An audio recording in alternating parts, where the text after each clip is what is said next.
We're back. The best of food and wine with Anthony Gismondi and Kasey Wilson, live from the Wines of Canada stage at the 2017 Vancouver International Wine Festival. Now, here's Tony and Kasey. Grab somebody sexy, tell them, hey, give me everything tonight. Welcome back to the best of food and wine. I'm Tony Gismondi. I'm Kasey Wilson. The evening rolls on. Friday night is a couples night. It is a couples night. So yes. lots of couples here. Tomorrow night is the madness. It is. Date night. And I know date night is completely sold out. It has been for quite a while now. But it's always fun to see the differences in the crowds, and especially last night's crowd being the wine geeks, That's the right. real tasters. Speaking of real tasters, our next guest, and we're real happy to have him. He's a very busy guy, and he's a big dog in the wine business here in British Columbia. Darryl Brooker, the newly minted general manager of Mission Hill Family Estate, but of course the chief winemaker and in charge of all the viticulture. You are like the king of the hill. Oh, the king of the hill. I like it. It's a good term. Yeah. And the last time we saw you, you were about to meet the Duke and Duchess, That's correct. Kate Yes. and William. Yeah, it was a fantastic experience, and you know, I was neutral to it heading into it, but it was really cool when they were there. We were on our own down in the barrel cellar at Mission Hill and tasting some Cabernet Franc out of the barrel. It was really exciting, actually. Are you allowed to say what they even said, or there was so much secrecy about all that? Exactly. It was. They were very complimentary. You know, Yeah. they thieved some wine. We had a glass thief. They took some wine out of the barrel for them, and they really liked the wine, actually, and especially the Duke asked some really good questions on the wine too. They seem pretty normal to me. Very normal. That's the first thing that comes across. It's like, wow, they're regular guys. Yeah. So either that means we can be royalty, or no, maybe not. Eh? No, that's pushing it. Yeah. Well, Darryl, it's been 2 years now, I guess, more or less, since you've moved over to Mission Hill. Yes. From Cedar Creek, and I guess you know where all the barrels are now. Yeah, I've worked that out. Yeah. What sort of things, like, how does it work now? So you go and you there's a transition period and sort stuff out, but when do you actually implement what you want to do, or how does that work? Yeah, I mean, the approach I took was to see how everything was working, and you know, John Symes was there for over 20 years before me. He had a great winery, set great systems up, a wonderful man. So it was more of an evolution as opposed to a revolution. You know, it was like, okay, what are we doing? And every winemaker wants to put their touch on wines and their touch on processes and the way a winery works and the way vineyards work. But you don't just do it for the sake of it. It's about constant improvement. Yeah. And so that's the approach I took. And straight away we made some changes. We changed some things up. But it's a slow, methodical, sensible approach is what I think we took. Which is not my virtue. I'm not a patient man. Yeah. So, Yeah. Well, so maybe what would one of the things be that you assessed, or you want to change, or you're in the process of changing? Yeah, so very quickly we changed some of our fermentation styles and how we want to do it. So we introduced concrete tanks, both for white wine and for red wine. We've already got oak, and I just wanted more levels and more diversity. So the concrete is quite amazing because it changes your fermentation kinetics. You get different extraction, different style of tannin.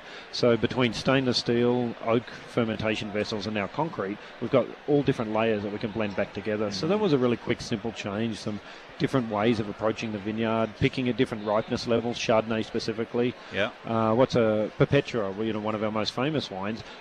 Traditionally, it's all been from the soya. So I've started introducing fruit from Naramata, and it gives a really nice acid line to it. Fantastic. And tightens the wine up, but still has the richness from the soya. So, yeah, there's, so some are very small and almost unnoticeable to people, and some are very big stylistic moves as well. So, yeah.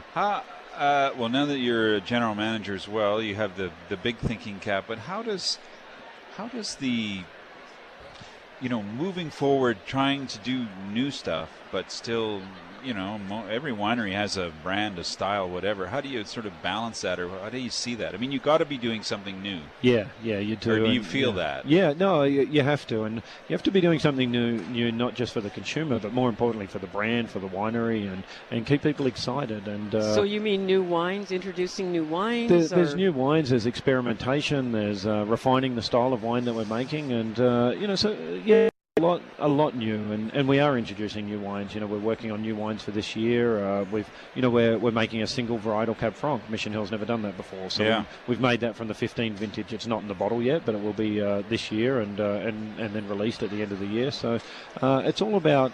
But now our Cabernet Franc is over 20 years old in the vineyards, and so it's like, okay, we've got a variety here. Because I've always felt Cab Franc shines in a blend, but it has to be the right age before it can shine as a single varietal. So I think that's exciting. Well, you came out of Ontario. Did you do some Cab Franc when you were there? Or? Yeah, did a lot of Cabernet Franc in Ontario, and there's some stunning examples. Also some less than great examples. So it's about doing it right, and that's the beauty is learning how to get it right. We should be able to ripen it here. We've seen that. Yeah, and it ripens 2 weeks before Cabernet Sauvignon, and I was in a seminar today, and there was a question: is Cabernet Sauvignon really viable in the Okanagan Valley? And my answer was, yes, it is, but only on a very small amount of the vineyards. There's, I think, less than 5%, probably 2 or 3% of the land is truly matched to Cabernet Sauvignon. But when you get the right site, it's incredible. It's it's an amazing site. So, I heard it was like 20 acres or something is all that's planted. Or it's a very small amount. Yeah. So, but it's interesting because that we were talking about that variety today, which getting it ripe. There's a Cabernet tasting tonight that I'm going to. Often people say, well, it's so warm there, why can't they do it? And in fact, when it's too warm, the plant shuts down, so you lose time in ripening it. So it really has to be in a specific site that allows it to go through the whole process. Oh, for sure. And free draining soil, you need to remove water from Cabernet Sauvignon as quickly as possible. And then on top of that, south-facing slopes. We are Canada. We are north. We need to. It's only the perfect sites that work. We make a reserve Cabernet Sauvignon at Mission Hill. Great wine. For 10 years, they've been saying, "Oh, we need more. We need more." We haven't been able to grow the wine. So it's Darryl Brooker's our guest. He's the chief winemaker at Mission Hill. Darryl, maybe for some people who don't know Mission Hill, it's hard to believe they might not. But why don't we just sort of go through the wines from top and how they're going to roll out under you in terms of the different tiers or whatever? Yeah, certainly. So we're lucky enough that we've got a good range of vineyards from north to south, and so we own all of our own vineyards. We manage them all. We run them all from start to finish. We have actually more viticulturists than winemakers, so that's exciting as well. And that means what, like from Kelowna or Kelowna? No, right in Kelowna, right down to the border. Okay. So, So at this point, nothing north of Kelowna, but that might change. For sure. So we start out with our top tier, which we call our legacy tier, has Oculus, Compendium, Quatrain, and Perpetua. Then we go down to our terroir series, which is all single vineyard, very small lot series, and then our reserve, and then we have our 5 vineyards, which a lot of people would know. They see those labels. Okay, well, we want to talk today about a terroir series wine I believe that you brought in this segment from another grape that's gaining respect, I would say, in BC. I don't know if there's a lot of it, but there's a lot of interest in it. Yeah, that's true. And in our retail store, it's the most popular wine when people come in, and they're always excited by this wine. So it's our 2015 Terroir Viognier, which is a single vineyard grown down in Osoyoos. Viognier is an interesting grape. I was saying to some people yesterday that it definitely is the ugliest grape I've ever seen in the vineyard. It's grey, it's shriveled, and the thought is, how can I make wine out of this? And but the style we're going for is definitely a really rich, vibrant textural style, and that's really what we're looking for in the Viognier. So we're picking it quite ripe, and that's to let the bitterness drop out of the skins and make sure that we can make that rich style. Mm-hmm. And does it not ripen very quickly at the end? It does. You have to make a decision fairly seriously, quickly. like within a day, and I do it all off taste, off bitterness, really. And so one day the grapes are really bitter. You go back 2 days later, and about 10-15% of the berries are showing these really nice peachy tropical notes. A day or so later, and they've all turned. So you have to be very, very fast. You have to pick very quickly. Yeah. Well, it's got a great name. Bluebird Passage. I love it. Yeah, that's right. Yeah, it's a single vineyard in Osoyoos, and we get a lot of, the name is basically, when we came up with these, we already had the vineyards, and it's like, okay, what's unique about the different vineyards? So the bottle has a picture from the vineyard right on the label, and so it's they're fun. They're single vineyard wines. These are the things that get winemakers out of bed, is to show these unique characters. Yeah. I thought you guys never went to bed. What does that mean? We sleep a lot. Yeah. it's been a crazy winter in the Okanagan too. You've got a lot of snow. Yeah, Is that a good thing or a bad thing? Or? I think it's indifferent based on the timing. I mean, it's a pain, but it's not a bad. No, the snow came in December. The cold weather came in December. The vines were really well shut down. We actually do the fairly scientific testing where we're testing the bud viability all through the winter, and so by the time we got the cold weather, like -17, -18, we had bud viability down to about -23. So I feel relatively confident that we'll be okay. It's been a hard winter, but the worst winters are the ones that come really early, end of October, early November. Yeah. Because so the vines are a bit like humans. We don't like 30 below the first day of winter. We got to gradually get colder and work our way into it. Yeah, they build hardiness over time. And from the time you pick the grapes to full hardiness or complete dormancy, as we call it, you're really looking at a minimum of 4 weeks. So you really need to get so really cold weather in November is not great. But once you get into December, you should be okay, and that's how we feel. And vines need a rest. Like when you say dormancy, it's better when they shut down. Yeah, they seem to perform better the next year. Definitely, yeah. They need to shut down, and realistically, the minimum is 2 months, but it's nice to get at least 3 months. And they come back. They do need a rest, and that's what's amazing about the grapevine. And they talk about 100 days to grow grapes. When you want to pick.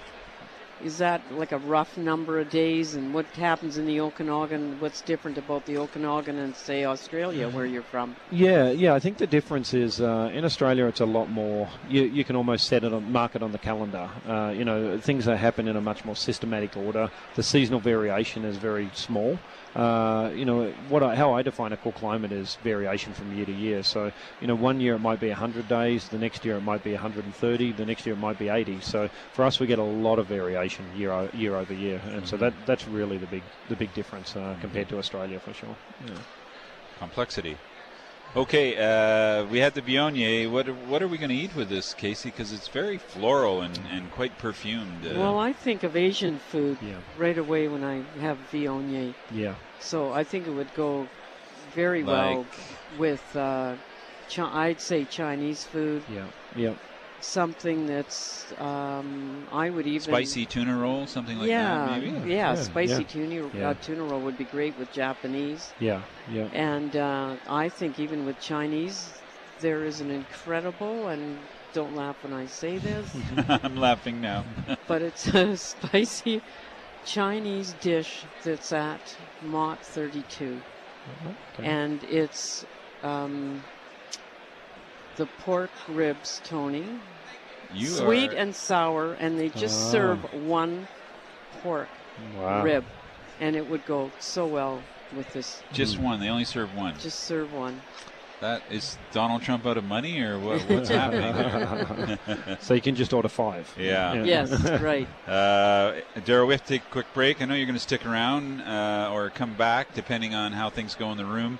So thanks for sharing this wine with us today. We've been tasting the 2015 collection Bluebird Passage Viognier. It's about $30 in private wine shops, and of course available at the... it's available at the Winery through our wine club and on-premise, select restaurants. On-premise, great. Darryl Brooker, we've been speaking with the General Manager of Mission Hill, and of course the Chief Winemaker and in charge of viticulture. I don't know when you sleep. Thanks for joining us. Thank you very much. You're listening to CISL 650. It's the best of food and wine. I'm Tony Gismondi. I'm Kasey Wilson. And of course we're live on location at the 2017 Vancouver National Wine Festival, and we'll be right back. We're live from the Wines of Canada stage at the 2017 Vancouver International Wine Festival. There's more of the show coming up in just 2 minutes.